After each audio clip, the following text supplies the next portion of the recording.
धर्म के बारे में जानते भी हैं कि धर्म होता क्या है। धर्म क्या होता है? चीनी का धर्म है मिठास, नमक का धर्म है उसका कसैलापन। वैसे ही इंसान का धर्म है इंसानियत, मानवता।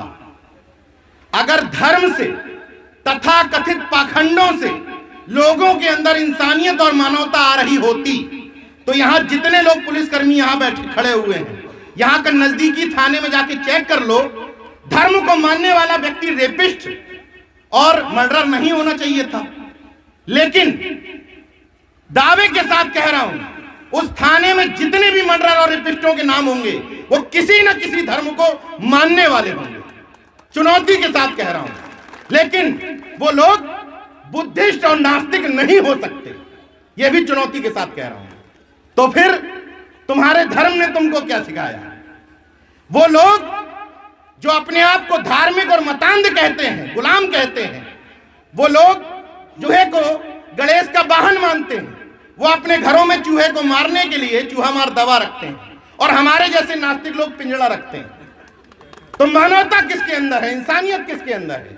जो लोग सुबह से शाम तक धर्म का राग लाते हैं वो टेबल के नीचे से घूस लेते हैं, और हम लोग अपना पैसा लगा लगा करके समाज को जगाने का काम करते हैं। तो असली धार्मिक लोग कौन है? ये धर्म की परिभाषा गलत कर दी गई। जिस तरीके से एक बना दिया गया कि जो सुबह से लेकर शाम तक बड़ी तेजी से चिल्लाएगा जय श्री राम, वो उतना बड़ा धार्मिक, वो चाहे मर्डरर हो चाहे रेपिस्ट हो। उसकी काट में हमने बनाया बाबा साहब को ना मानता हो, एनिलेशन ऑफ कास्ट को ना पढ़ा हो, उनके सिद्धांतों पे ना चलता हो, हाथ में लाल धागा बांधता हो, लेकिन बहुत तेजी से कहता हो जय जय जय जय जय भीम। ये दोनों ही चीजें एक दूसरे की पूरक हैं। रट्टू तोता मत बनो। अभी विधायक जी ने ताली की बात बताई ना, तो ताली थाली खूब बजी। क्यों बजी? क्योंकि हमने रट्टू तोता बनाया। अभी एक शख्स हमसे कह रहे थे कि आपने जूते नहीं उतारे बाबा साहब को फूल चढ़ाते हुए, तो मैंने कहा मन से बता दूंगा क्यों नहीं उतारे। फूल चढ़वाए, हाथ जोड़ करके कह रहा हूं, लोगों को खराब लग जाता है, नहीं तो मैं फूल भी नहीं चढ़ाता हूं। बाबा साहब मेरे दिल में जीवित हैं, मरे नहीं हैं, इसलिए उनके काम को पूरा करता हूं, फॉर्मेलिटी में वक्त जाया नहीं करता हूं। और कहां लिखा हुआ है? बुद्ध ने, बाबा साहब ने, कांसीराम साहब ने कहां लिखा कि जूता उतार के करो? अगर तुम आस्थावान हो तो तुम्हारी आस्था और लिंग पर चढ़ने वाली आस्था में कोई अंतर नहीं है। मैं आस्थावान व्यक्ति नहीं हूं, बाबा साहब को अपने दिल में जीता हूं, उनके काम को, उनके विचारों को लोगों के बीच में पहुंचाता हूं। इन फॉर्मेलिटी के चक्कर में नहीं फंसता, न माला पहनता हूं न पहनाता हूं। क्यों? जब हम कहते हैं कि बाबा साहब हमारे दिलों में जीवित हैं, उनका काम हमारे दिलों में जीवित है, हम कहते हैं कि संविधान जिसको बचाने की आज बात चल रही है, वो संविधान लिविंग डॉक्यूमेंट है। यानी कि देश में जो कुछ भी घटित हो रहा है, जिस भी आईपीसी की धारा के तहत एफआईआर लिखी जा रही है, जिस भी धारा के तहत मुकदमे की सुनवाई हो रही है, वो सब कुछ संविधान और आईपीसी से आ रहा है। तो अगर एक लिविंग डॉक्यूमेंट जिस व्यक्ति ने दिया वो मृतक कैसे हो सकता है, मर कैसे सकता है? तो जब वो जीवित है तो माला किसको पहना रहे हो? और हम तो जीवित हैं इसीलिए यहां बोल रहे हैं। तो मुझे ये गर्व है इस बात पर कि तमाम सारे मुर्दों की फहरिस्त में हम लोग जीवित हैं। तो जीवित लोगों को मुर्दा मत बनाओ, माला मत पहनाओ। अनुरोध कर रहा हूं, बाबा साहब से अगर सीखना है तो एनिहिलेशन ऑफ कास्ट में उन्होंने जो सबसे बड़ा सूत्र दिया जातिवाद को तोड़ने का, वो है अंतरजातीय विवाह। अंतरजातीय विवाह करिए, ये जातिवाद, ये वर्ण व्यवस्था भरभरा करके गिर जाएगी। लेकिन दिक्कत क्या है? दिक्कत ये है जो अभी बताया प्रिंसिपल साहब ने कि सब लंबरदार हैं। बैकवर्ड की तो सारी जातियां छत्री हैं, कुर्मी छत्री, अहीर छत्री, मौर्य छत्री, और निषाद भी हैं जल पछाड़ छत्री। तो जो छत्रित्व का बोझ लादे हुए हो, उस छत्रित्व के बोझ की वजह से जब ऊपर वाला तुम्हारी तरफ देखता है, वर्ण व्यवस्था वाला, तो तुम कहते हो हमें तो हीन भावना महसूस हो रही है। तो तुम करते क्या हो? और नीचे देखते हो। ये हमारे सामने कहां लग रहे? हम इनको कुर्सी पे नहीं बैठालते हैं, हम इनको चारपाई पे नहीं बैठालते हैं। फिर उसको और बुरा लगा, उसने और नीचे देखा, बोले हम इनको देखते ही नहीं है सुबह से। उसको और बुरा लगा, उसने कहा ये हमारे सामने कहां लग रहे, ये हमारी किचन में नहीं घुसते हैं। और ऐसे कर करके हमने उस वर्ण व्यवस्था को जीवित रखा। क्यों? क्योंकि हम सब अपने अपने कंफर्ट जोन में थे कि यार हमसे नीचे कोई तो है। और उस कोई तो के चक्कर में वो लोग जो कहते हैं कि हम बाबा साहब को मानने वाले हैं, वो तेजी से नारे लगाते हैं, उन लोगों ने भी अंतरजातीय विवाह नहीं किए। और इसी वजह से ये वर्ण व्यवस्था मजबूत होती चली गई, इसी वजह से सांप्रदायिक पार्टियां लगातार मजबूत होती चली गई। मैं बार बार कहता हूं कि वो ताकतवर नहीं है, वो विद्वान नहीं है, हम मूर्ख हैं। आप गोबर पूजना बंद कर दो, इनकी विद्वता धरधा के गिर जाएगी। जब तक गोबर पूजते रहोगे तब तक उस तरफ विद्वता दिखाई देती रहेगी। जिस दिन खड़े होकर के चुनौती देने लगे, विज्ञान और तर्क की बात करने लगे, इनकी विद्वता भरभरा के गिर जाएगी। चैलेंज देता हूं इस बात का। महिलाएं यहां पर बैठी हुई हैं, पता है आपके मुख्य अतिथि ने क्या किया था? गणेश लक्ष्मी पूजन के दिन आपके मुख्य अतिथि ने अपनी पत्नी को पूजा था लक्ष्मी के रूप में, मिट्टी की मूर्ति को नहीं पूजा था। ऐसा मुख्य अतिथि आपके बीच में बैठा है, तो इतना ही सीख लो इनसे। ये जितने लोग सेवन करके आते हैं रात्रि में, अपनी महिलाओं को परेशान करते हैं, पत्नियों को परेशान करते हैं और कहते हैं मैं बाबा साहब का सच्चा सिपाही हूं, वो कम से कम अपने मुख्य अतिथि से यह सीख लें कि उन्होंने परंपरा शुरू की है कि हमारे घर की असली लक्ष्मी हमारी पत्नी है। कि अगर पत्नियों का साथ ना हो तो हम लोगों की हैसियत है कि मंचों पर जाकर भाषण ठोक लें? नहीं है। उतना ही पत्नी का भी वो रोल है, इसलिए पत्नियों को भी इज्जत देना शुरू करिए। जो वर्ण व्यवस्था का सिस्टम है ना, वो हमारे घरों में भी लागू है। महिलाओं के साथ वही वर्ण व्यवस्था का सिस्टम लागू किए हुए हैं। फलानी जिज्जी ऊपर बैठेंगी तो फलानी नीचे बैठेंगी। ये कौन कहता है घर में आकर के? या आप लोगों ने अपने घरों में सिस्टम बना के रखे हैं कि इनके सामने सास ऊपर बैठी है तो बहू नीचे बैठेगी? यही तो वर्ण व्यवस्था है, यही तो जाति का सिस्टम है, ऊपर नीचे वाला। तो उनको भाड़ में जाने दो। मैं कहता हूं वो जो कर रहे हैं वो अपने लोगों के लिए बिल्कुल ठीक कर रहे हैं। भाई किसी जिसका एंटीना बढ़ाने से, जिसको सूंड पूजने से, जिसको गोबर पूजने से पैसा मिल रहा है, जिसका धंधा चल रहा है, उससे हम क्यों रोकने जाएं उसको? तुम मूर्ख बन रहे हो, तुम सुधर जाओ, उनकी दुकान तो अपने आप बंद हो जाएगी। उनको टोकने की क्या जरूरत है? यहां बैठा हुआ हर शख्स अगर ये निर्णय कर ले कि हम पाखंड और अंधविश्वास में 1 रुपया खर्च नहीं करेंगे तो दुकान तो अपने आप ठप हो जाएगी। दुकान चल तो आप लोगों के दम पे रही है। ये पाखंडी कथावाचक जो कहते हैं आप लोगों से कि बच्चों को साल भर ना पढ़ाओ और बेलपत्री चिपकवा दो शिवलिंग में, तो उनको पूजने और उनके यहां पैसा चढ़ाने कौन जाता है? आप लोग जाते हैं। कभी सुना है आपने कि चोटी कटवा आया था? सुना है? सुना है ना? सबने सुना होगा चोटी कटवा आया, लेकिन किसी की चोटी कटी नहीं कटी। सबने सुना होगा कि मुंह नुचवा आया, किसी का मुंह नुचा नहीं नुचा। तो आया कहां? वही झूठ और भ्रमजाल का तंत्र जो आपके चारों तरफ घुमाया जाता है। वही एक झोली वाला बाबा आता है, दाढ़ी बढ़ाता है, जाल बिछाता है, जुमले सुनाता है और आपको राशन में और लैट्रिन में फंसाता है और अब फंस जाते हैं। वहीं से आते हैं ये सब जुमले। याद करो मुंह नुचवा कब आया था? जब केंद्र में अटल बिहारी वाजपेयी की सरकार थी। और चोटी कटवा कब आया? जब केंद्र में फिर की सरकार है। तो ये क्यों आता है? ये समय समय पर ये चेक करने के लिए आता है कि अभी भी इस देश के लोगों को शिक्षा चाहिए, रोजगार चाहिए, हिस्सेदारी चाहिए, भागीदारी चाहिए या मंदिर का घंटा चाहिए। तो वो समय समय पर ये चेक करते हैं कि अभी कितने मूर्ख हैं, मूर्खता का कितना लेवल है, उतना ही लोगों को घंटा पकड़ाओ। और हमारा सुन के अगर ठीक लग रहा है तो हमसे भी सीख सकते हो कि मेरे लखनऊ के घर में भूत और भगवान दोनों का प्रवेश वर्जित है। गौर से सुन लीजिए। और अगर इस क्षेत्र में किसी तांत्रिक में हिम्मत हो तो मुझे लखनऊ जाने से रोक ले। भाई तुम्हारे तंत्र विद्या में शक्ति हो तो खुले चुनौती दे रहा हूं, किसी में हैसियत हो तो रोक ले। क्यों नहीं है? क्योंकि मैं विज्ञानवादी व्यक्ति हूं। मैं विज्ञान और संविधान को मानता हूं। और संविधान बचाओ महासम्मेलन में ये मुझे बताना पड़ेगा कि संविधान का आर्टिकल 51A का जा देश के नागरिकों से यह अपेक्षा करता है कि हमें वैज्ञानिक, तार्किक और मानववादी दृष्टिकोण पैदा करना है। और वो इन सरकारों से भी अपेक्षा करता है, हमारे देश का संविधान, कि हम धार्मिक गतिविधियों में कोई भी सरकार आवश्यकता से अधिक पैसा खर्च ना करे।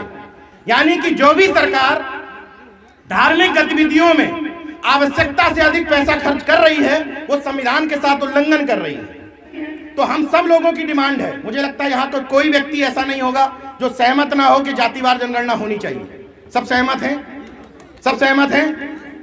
भाई हम कहते हैं कि अगर तुम्हें लग रहा है कि ओबीसी में फलाने का हिस्सा ये खा रहे हैं, एससी में इनका हिस्सा ये खा गए, इनका हिस्सा ये खा गए, तो भाई इस कंफ्यूजन को दूर करने के लिए जातिवार जनगणना करवा दो पूरे। और जातिवार जनगणना का एक बात क्लियर कर लीजिए, जातिवार जनगणना का मतलब ओबीसी को गिनना नहीं है, जातिवार जनगणना का मतलब एससी को गिनना नहीं है, एसटी को गिनना नहीं है।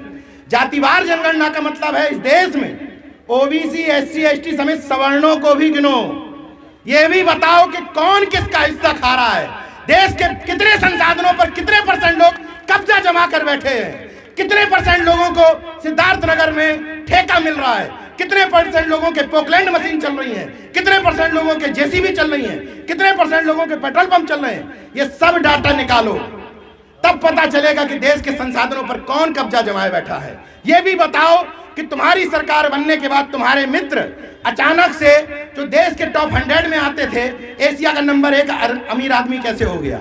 किसानों के 20,000 रुपए 30,000 रुपए लेने के लिए ट्रैक्टर खींच ले जाएंगे, कई गाड़ी खींच ले जाएंगे, घर की कुर्की कर देंगे, किसान परेशान घूमेगा 20,000 रुपए के लिए।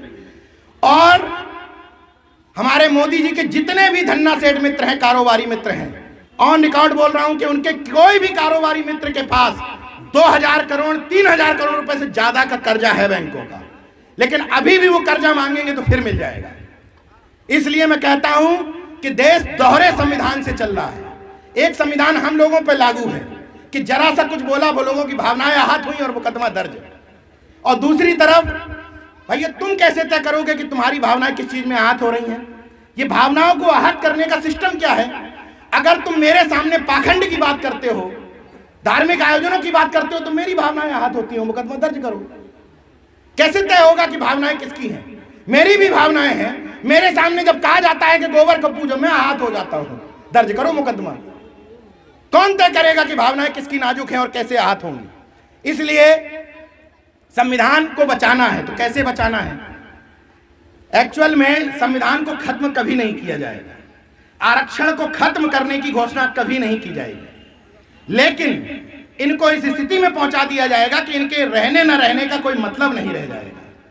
इसी संविधान के रहते हुए आपकी तरफ से भेजे गए 131 सांसद जो एससी और एसटी सीट की बदौलत चुनकर के संसद में पहुंचे हैं, 131 सांसद, ओबीसी के भी उसमें शामिल हैं, लेकिन ओबीसी की सीट अलग से रिजर्व नहीं होती है लोकसभा और विधानसभा में, लेकिन 131 ऐसे हैं जो बाबा साहब के संविधान के दम पर चुन करके पहुंच रहे हैं।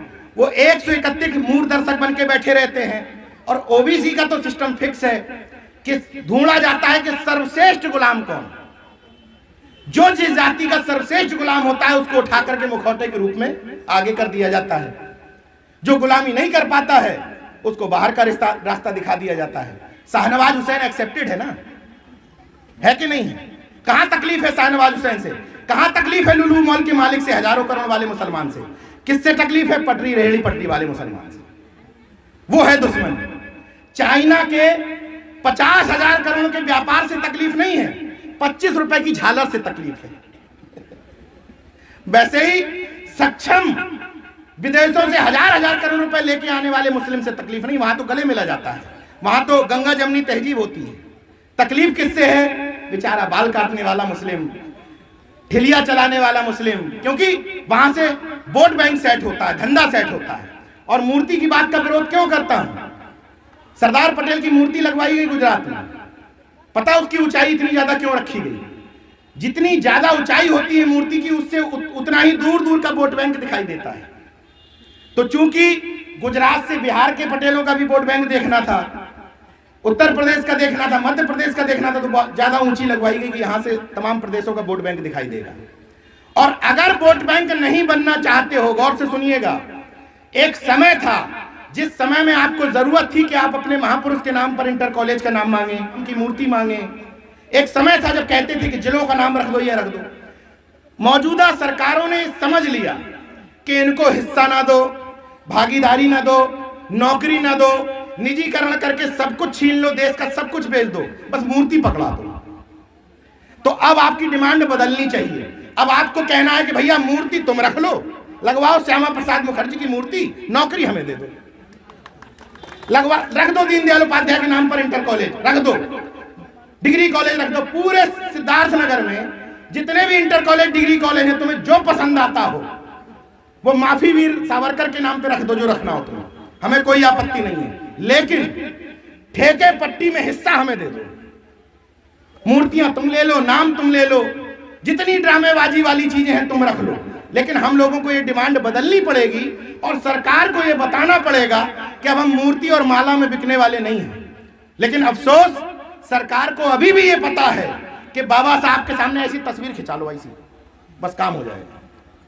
कोई इनके लिए काम ना करो, ऐसी तस्वीर खिंचाओ और 4 बार बड़ी तेजी से बोलो जय भीम जय भीम जय भीम जय भीम, बस काम हो गया।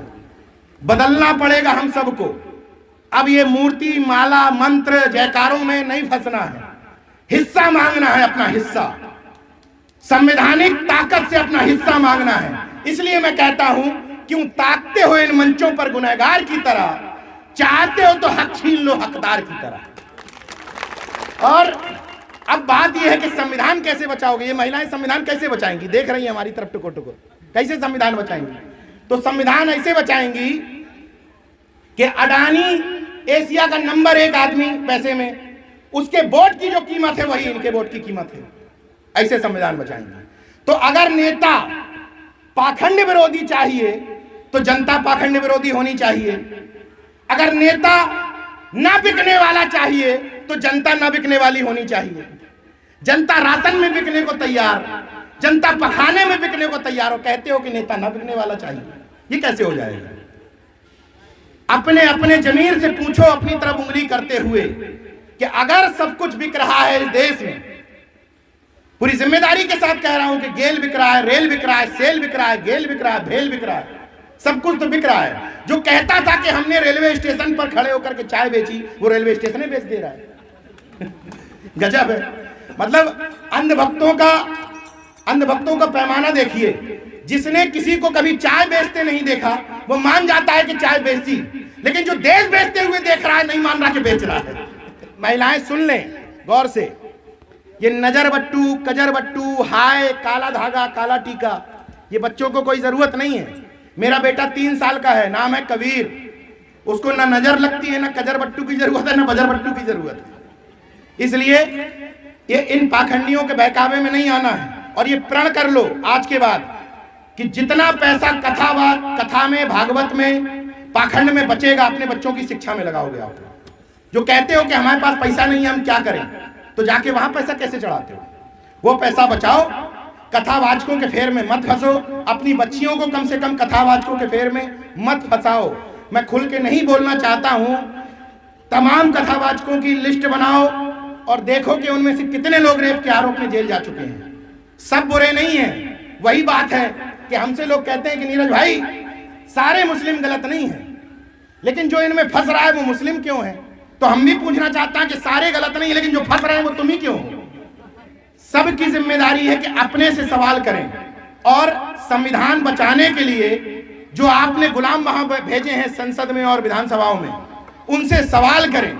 उनकी जयकारा लगाने की बजाय 20-20 किलोमीटर दूर से उनको रिसीव करने की बजाय पूछें कि जब ये सब हो रहा था, जब संविधान खतरे में था, देश बिक रहा था, तो संसद में बैठ के तुम कर क्या रहे थे? ऊँग रहे थे क्या? तुम्हारी जिम्मेदारी नहीं थी क्या इसको बचाने की?